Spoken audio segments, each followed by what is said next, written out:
जैन धर्म भाव प्रधान है। इसका मतलब ये नहीं कि हमारे यहाँ द्रव्य से कोई धार्मिक काम नहीं होता।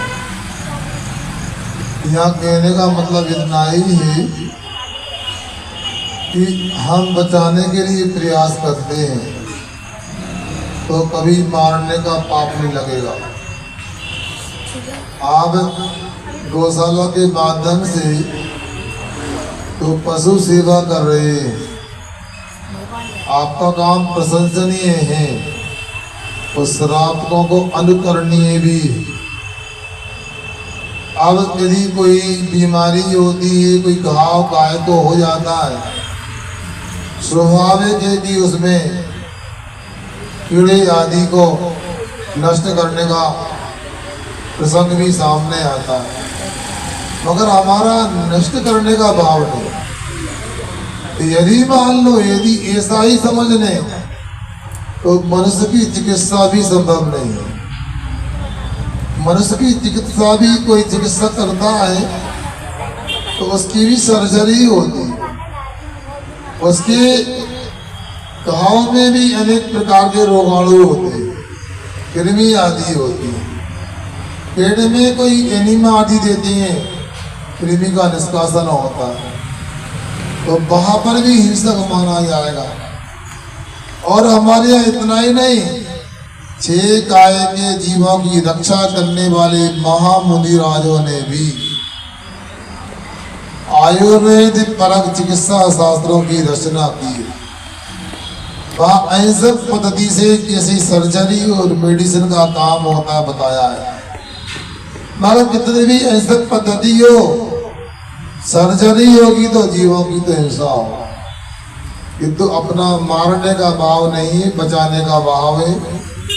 आपके द्वारा यदि बचाने में कोई छोटे जीव की हिंसा होती है, वो हिंसा की कोटि में नहीं, अहिंसा की कोटि में ही आएगा, ये ध्यान रखना चाहिए।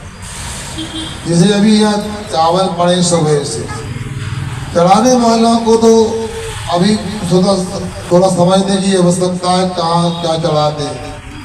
वह उन चावल को हटाते हैं तो हो सकता है कोई चींटी मर जाए, अपने को मारने का भाव नहीं, चींटी गिरती गिरती फेल करके पैरों में आकर मर न जाए, ये भाव होकर के हटाते हैं। तो हटाने में जीवों की हिंसा का पाप नहीं, चींटी मरने का पाप नहीं, अपितु अभिप्राय के अनुसार अहिंसा का भी पाप अहिंसा का ही लाभ मिलने वाला है। एक बात सुनाता हूं मैं आपको, वो यह है, किसी चुगलखोर ने सेनापति की शिकायत मंत्री से कर दी। मंत्री से नहीं, राजा से शिकायत कर दी। और सुनो, राजा ने सेनापति को तलब किया। राजसभा में सेनापति आया और राजा ने कह दिया कि चींटी चल रही, इसको पैर के मार दो, क्योंकि लोगों ने कहा था कि सेनापति कायर है, चींटी को भी नहीं मार सकता है। सेनापति ने कहा मैं चींटी को नहीं मार सकता हूं। राजा को उस चुगली का पूरा विश्वास हो गया कि सही बात मेरे पास में आई। मेरा देश का सेनापति यदि इतना कायर है, चींटी को नहीं मार सकता तो देश की रक्षा कैसे करेगा, दुश्मनों को कैसे मारेगा। और राजा कुपित हो गया, उसने सूली की सजा दे दी सेनापति को। जैसे सेनापति को सूली की सजा दी और सेनापति मुस्कुराने लगा, हंसने लगा, जल्लाद उसको सूली पर चढ़ाने ले जाने लगे, पकड़ कर वर्दी भी उतार दी गई उसकी, और प्रसन्न होने लगा, वो हंसने लगा। राजा को लगा ये तो पहला अपराधी नजर आया है, जैसे जैसे मृत्यु के निकट आता जा रहा, हंसता जा रहा है। तो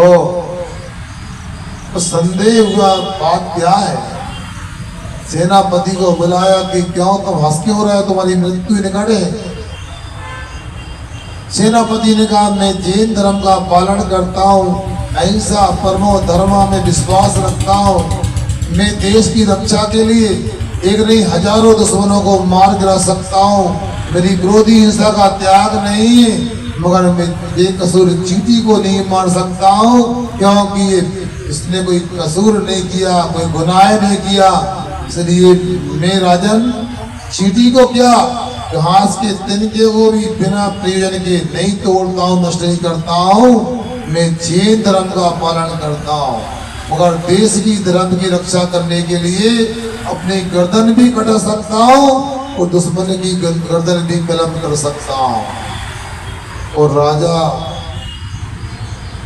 बड़ा आश्चर्य करने लगा कि ये तो बहुत वीर नहीं महावीर है, महावीर को मानने वाला है।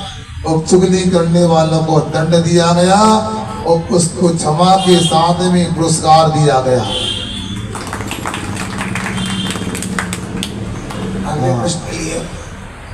नमोस्तु महाराज।